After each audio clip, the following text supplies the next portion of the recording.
ना इधर ना उधर, सीधे मुद्दे पर नजर। और क्या है आज की खबर, आप देखना शुरू कर चुके हैं न्यूज़ 18 आपके पुनीत के साथ। तो खबर आई है रूस और यूक्रेन के बीच चल रहे युद्ध को लेकर। सोमवार को अमेरिका ने अपनी कई साल से चली आ रही नीति को पलटते हुए बदलकर पूरी दुनिया में तहलका मचाने का काम किया। रूस के यूक्रेन पर हमले के 3 साल पूरे होने पर अमेरिका का ये कदम रूस के लिए सबसे बड़े गिफ्ट की तरह हो सकता है। यही नहीं, G7 देशों की ओर से रूसी हमले की आलोचना करने के लिए जो बयान जारी हुआ, इसमें भी अमेरिका ने हस्तक्षेप किया और उसे हल्का करवा दिया गया और रूस को हमलावर मानने से ही इनकार कर दिया गया। है ना बड़ी चौंकाने वाली बात। अमेरिका के इस कदम से यूरोपीय देश बुरी तरह से फंस गए, ऐसा लग रहा है। अब तक अमेरिका और यूरोपीय देश रूस के खिलाफ जंग में एक साथ खड़े हुए थे, लेकिन अमेरिका ने तो पाला बदल लिया है। अमेरिका का पक्ष भी अब दूसरी तरफ चला गया है। और इससे हुआ क्या है? इससे यह हुआ है कि यूरोपीय देश अपने आप को ठगासा महसूस कर रहे हैं कि यह हुआ क्या, अमेरिका तो साथ छोड़कर जा रहा है। अमेरिका के इसी बदलाव की वजह से फ्रांस के राष्ट्रपति इमैनुअल मैक्रों वॉशिंगटन पहुंचे। उधर दूसरी तरफ संयुक्त राष्ट्र में वोटिंग के लिए एक प्रस्ताव आया, जिसमें यूक्रेन और यूरोपीय देशों की ओर से यह प्रस्ताव लाया गया था। हुआ क्या इसमें अमेरिका ने रूस का साथ दिया, समर्थन किया, जिसमें मॉस्को को यानी कि रूस को हमलावर नहीं माना गया या यूक्रेन की क्षेत्रीय अखंडता को भी स्वीकार नहीं किया गया। यह प्रस्ताव यूरोप के सदस्य देशों के समर्थन के बिना ही संयुक्त राष्ट्र सुरक्षा परिषद से पारित हो गया। अमेरिका ने यह कदम ऐसे समय पर उठाया जब ट्रंप प्रशासन रूस के साथ मिलकर यूक्रेन युद्ध को खत्म करने के लिए लंबी बातचीत कर रहे हैं। अमेरिका के राष्ट्रपति खुलकर यूक्रेन के राष्ट्रपति जेलेंस्की को तानाशाह बता रहे हैं, तो कभी कॉमेडियन कह रहे हैं। साथ ही जेलेंस्की पर पद छोड़ने का दबाव भी डाल रहे हैं। तो जेलेंस्की भी कह रहे हैं कि पद छोड़ने के लिए तो तैयार हैं, लेकिन नाटो में तो शामिल कर लो। जेलेंस्की ने भी शर्त रख दी कि अगर यूक्रेन को नाटो की सदस्यता मिल जाती है तो वो राष्ट्रपति पद छोड़ने के लिए भी तैयार है। यूरोप के समर्थन वाले प्रस्ताव को संयुक्त राष्ट्र महासभा में कुल 53 वोट हासिल हुए और इसका विरोध 18 देशों ने किया, यानी कि विरोध में 18 वोट पड़े। भारत ने हालांकि इस दौरान मतदान से ही परहेज किया। प्रस्ताव में रूस को एक आक्रामक देश बताया गया था और उसे यूक्रेन से अपने सैनिकों को हटाने का आह्वान किया गया था। यह मतदान तब हुआ जब ट्रंप ने सोमवार को व्हाइट हाउस में इमैनुअल मैक्रों से मुलाकात की और दोनों ने G7 नेताओं के साथ युद्ध खत्म करने के लिए शांति की बातचीत की संभावनाओं और नाटो गठबंधन के भविष्य पर अमेरिका और यूरोप के बढ़ते मतभेद पर बातचीत की। बता दें कि प्रस्ताव में रूस से मांग की गई है कि वो तत्काल पूरी तरह से बिना शर्त सभी सैनिकों को यूक्रेन के क्षेत्र से हटाए और उसे अंतर्राष्ट्रीय मान्यता प्राप्त सीमा से बाहर लेकर जाए। अमेरिका, रूस, बेलारूस और उत्तर कोरिया ने यूरोपीय संघ के प्रस्ताव के विरोध में वोट किया।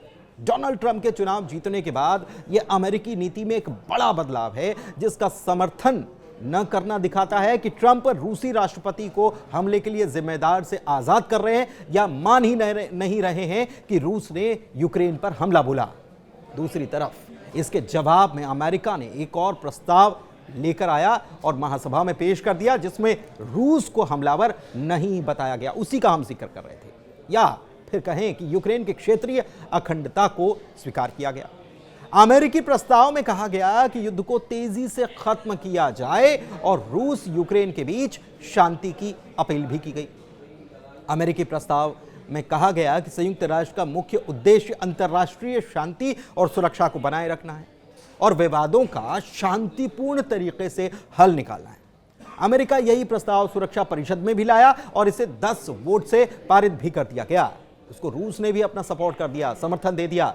इस प्रस्ताव के दौरान 5 यूरोपीय देश मौजूद ही नहीं थे। दूसरी तरफ रूस ने अमेरिका के प्रस्ताव की तारीफ कर डाली, यानी कि अमेरिका के साथ ही इस प्रस्ताव के पक्ष में रूस और तो और चीन ने भी वोट डाला। हालांकि चीनी प्रतिनिधि ने कहा कि किसी भी संघर्ष का आखिरी समाधान जो है वो मेज पर, टेबल पर बैठकर हो सकता है। दूसरी तरफ रूस यूक्रेन जंग के 3 साल पूरे होने पर दुनिया के कई हिस्सों में प्रदर्शन देखा गया।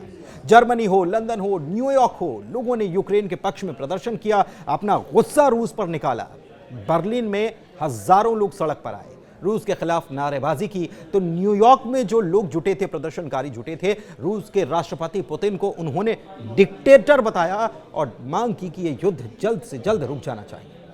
लेकिन अहम बात यह है कि यूक्रेनी राष्ट्रपति वोलोदिमीर ज़ेलेंस्की का भी इस मामले में एक बड़ा बयान आता है और उनका मानना है कि यह जंग 2025 यानी कि इसी साल खत्म हो सकती है।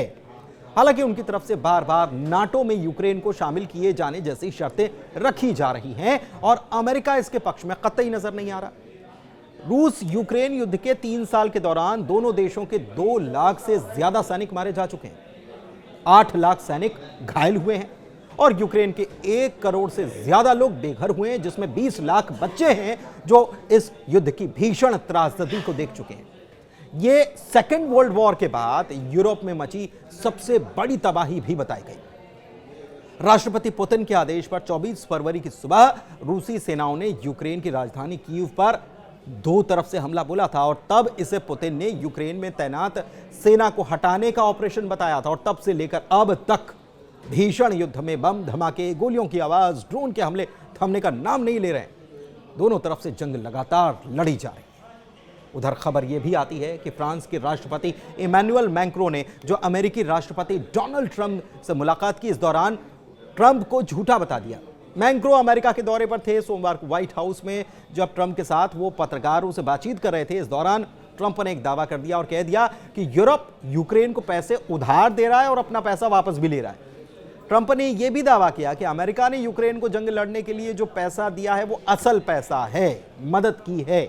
ट्रंप के ऐसा जैसे ही उनका बयान आया वैसे ही मैक्रो ने हाथ पकड़ लिया और रोकते हुए यह कहा कि ये गलत बोल रहे हैं आप, सही नहीं है। मैक्रो ने कहा कि पेमेंट तो हमने किया है, जंग में इतना खर्चा हुआ है उसका 60% पेमेंट यूरोप ने किया। मैक्रो ने यह भी कहा कि अगर साफ साफ हम कहें तो अमेरिका ने तो लोन गारंटी और ग्रांट दिया, लेकिन हमने असल पैसा दिया, यूरोप ने दिया है। दूसरी तरफ जंग खत्म करने को लेकर बीते दिनों में देखी गई तेजी के बाद अब जंग खत्म होने के बाद क्या और कैसे होगा, इस पर भी बयान आ रहे हैं। मैक्रो ने ट्रंप से कहा है कि यूक्रेन में किसी भी शांति समझौते के साथ सुरक्षा की गारंटी होना चाहिए। उन्होंने यह भी कहा कि शांति समझौते का मतलब यूक्रेन का आत्मसमर्पण नहीं होना चाहिए। हालांकि ट्रंप ने यूक्रेन की सुरक्षा को लेकर कोई बातचीत नहीं की। उन्होंने कहा कि यूक्रेन में शांति कायम करने का खर्च केवल अमेरिका नहीं बल्कि यूरोपीय देशों को भी उठाना पड़ेगा। ट्रंप ने यह भी कह दिया कि वो जल्द से जल्द इस जंग को रोकना चाहते हैं और अगर इस पर सहमति बन जाती है तो वो पुतिन से मिलने के लिए रूस भी जाएंगे। उधर जंग के 3 साल पूरे होने पर कनाडाई पीएम जस्टिन ट्रूडो समेत कई यूरोपीय नेता कीव पहुंच गए।